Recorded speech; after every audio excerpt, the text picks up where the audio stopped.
This is a case of an anterior chamber phakic ICL causing corneal decompensation and cataract.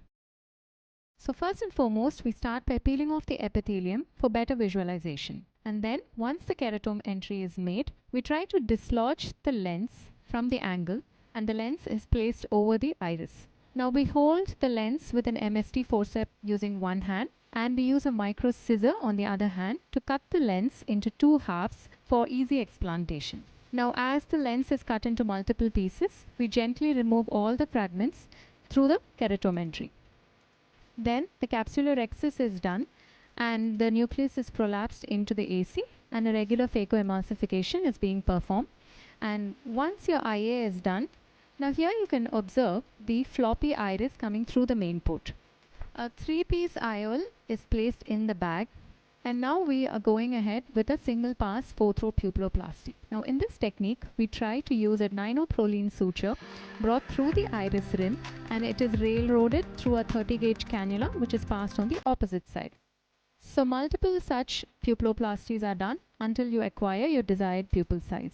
Now once this portion is done, we go on for the predesmetic endothelial keratoplasty surgery. Now in this case, you can see an AC maintainer with continuous air insufflation. Now the AC maintainer is placed for continuous airflow and the desmetorrhexis is being performed under this. Now the advantage of this is the air acts as a tamponade and also the visibility of the rhexis margins is much clearer under air. So once all the pieces are taken out, we go ahead preparing the PDEK graft. And you can see the graft there being loaded into the injector, and once you get the orientation right, you go ahead injecting it into the patient's eye. So once the graft is injected, we use the endo illuminator, which is called as the PDEK technique, to identify the right scroll over here.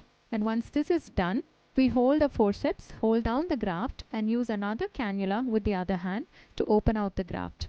And we put in a small air bubble to attach the graft to the cornea.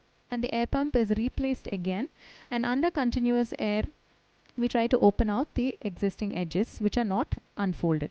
So what we're doing here is we're trying to open up the host's decimates and perform a decimatic scaffold technique.